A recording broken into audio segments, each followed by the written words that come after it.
Welcome to episode 12 of Conversations with Nilu. Again, I'm being mindful and trying to be consistent with sharing with everyone or whoever is listening, or maybe nobody's listening, my thoughts and my life's journey. It may not be as coherent, and it's definitely not as organized, I would say, but I just want to definitely put the effort to get my voice out there, because it's an inner knowing, it's an urge to be able to share my thoughts to the collective, or maybe to an individual person, or maybe someday someone will come across this and find it useful. I am going to share something really personal as well today in this podcast, and other thoughts. I've been really getting into Jungian psychology and learning a lot about myself, my fellow humans, their psyche. And it has been enlightening, delightful, terrifying, all at the same time. Some of the things you'll notice that I share, I have a long period of non-involvement within this podcast, is because of how I am afraid of being judged for expressing myself, for sharing my thoughts, and I'm trying not to let that stop me from saying what I want to say. And I am sitting out in the park right now, and I don't think I've ever recorded this podcast out in the open, and it most likely will affect the audio. But let me get right into it. So recently I listened to a specific episode within this podcast that I follow, called Jungian Theology podcast. It's from the CG Jung Institute of Chicago, and one of the episodes I really enjoyed was the adventure of being human beyond the myth of biological salvation, with Polly Young Eisendrath. She has a PhD, perhaps in Jungian psychology or psychology in general. And another episode that I listened to was Archetypes, Planets, and Glimpses into a New Worldview with Richard Tarnas. And I would like to dedicate another episode maybe just to talk about that, but I'd like to keep it high level.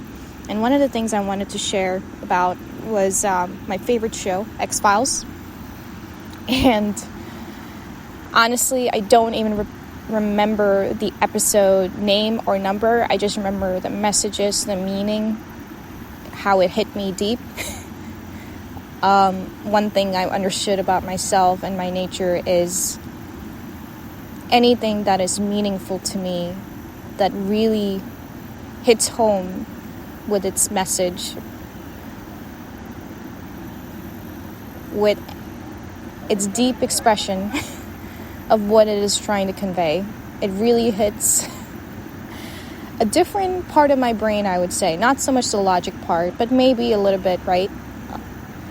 But more so, that doesn't necessarily have to do with data, but more connected to something deeper about the human existence. Is something that really moves me. And in this episode of Xfiles, it was an episode, I don't know if whoever's listening watches Xfiles. It's an episode about a murderer that is going around and murdering psychic readers. And throughout this episode, Mulder and Scully meet a murder witness, and he's an insurance agent, but he actually has profound psychic abilities. And as this episode progresses, this man meets the murderer, and the murderer asks him the question, I don't know why I do the things I do. I have no idea. I just do these terrible things, but I don't understand. what's prompting me to do them. I just do them. Simply put. So this is a psychotic murderer. And the man simply replies to him and goes, well, you're a maniac.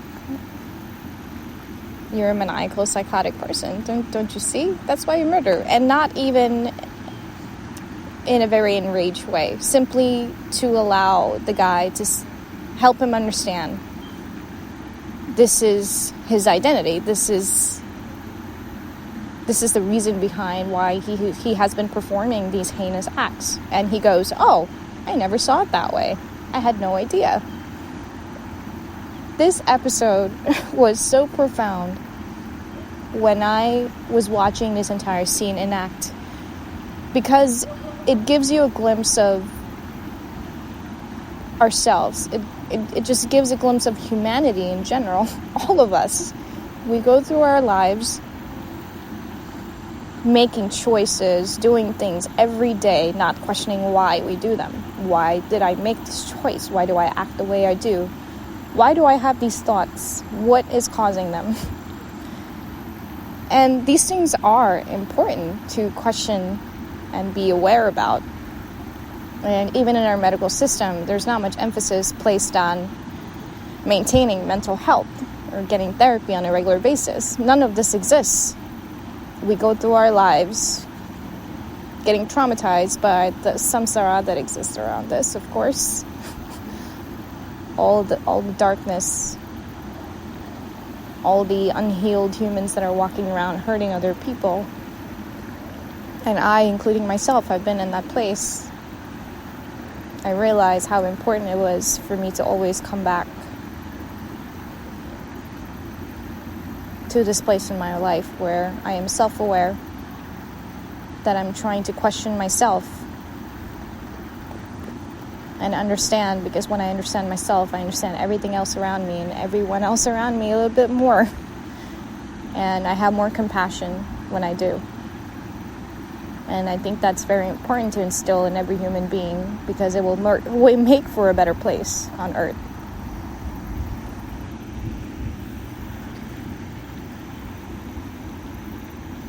And with that said, I am being open-minded and seeking different ways where I can help heal myself,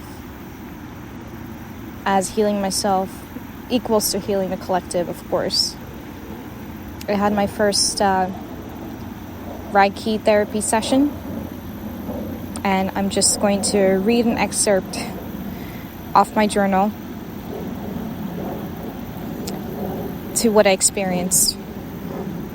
I'm alive, I'm abundant, I am love, I am intelligent, higher vibrations, I'm curious.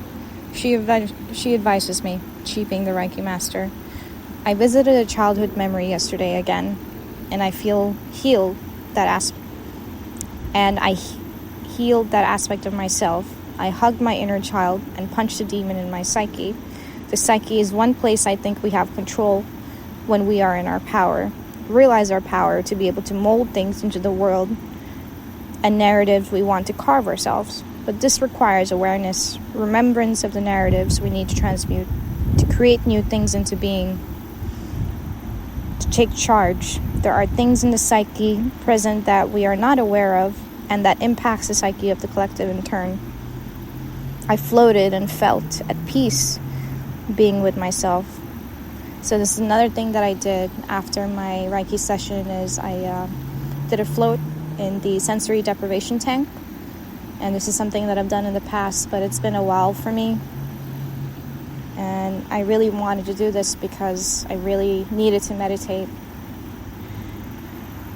I floated and felt at peace being with myself inside the sensory deprivation tank. It took me time to get used to this place of being able to be with myself. There is so much of Jung's teachings I want to and need to learn, and me coming across Carl Jung and everything that he has studied and discovered for the rest of us humans to study and progress his work, it has been a gem, and I wish I had come across his work earlier in my life. I've been exposed to it, and maybe this was just divine timing that I came across this information when I was ready to listen, to learn, to understand. Could be so. And there it is. And I'm really getting into other topics as well. I'm trying to attend lectures. I'm trying to understand. It is fascinating to me in a way where it does not necessarily fascinate the logic side of my mind, but more so the depth and the meaning behind everything. I think the concepts that are involved in Jungian psychology, they're a combination of both. They're exploring depth and meaning, but they're also using logic to explore the depth and meaning that exists, that is existence itself, that is consciousness itself. Consciousness requires logic to be able to be aware. But again, the logic is the servant, and the heart is the master. This is one of the reasons I am continuing I intend to continue my Reiki therapy and other ways of healing myself, is so I can unbound myself from this numbness that I've accustomed myself to and focus on connecting to the heart. And the more I do this, the more comfortable I get with being by myself. And there's still aspects of my anxiety that I'm trying to heal, so I can do this fully. And I can do the work that my heart guides me to do, whatever that may be. And I don't have all the answers for myself yet. But I realize that I'm never going to be ready in terms of my skills, because life is mortal. This life that I have, I know is mortal. And the best way for me to figure out who I am going to be is to put myself out there. Let life take me to the best of my extent that I'm able to do this, because it does get tiring. And to allow me to make my mistakes and learn. There's not much time to keep making mistakes. And it all comes down to courage. Having the courage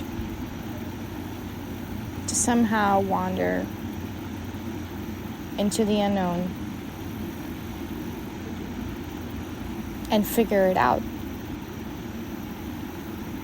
And I know in my heart that I am an explorer. I was meant to be an explorer. I was born an explorer. And I'm supposed to wander. And I feel fulfilled when I do.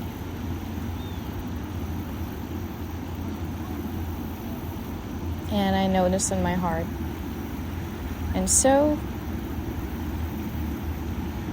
here I go. And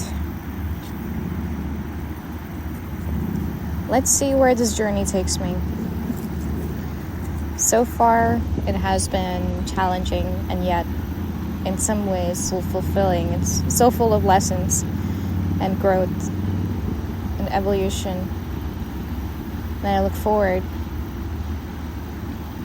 to more of this evolution, where I mold myself and I allowed both the light and the shadow to mold me and be the alchemist of my own life.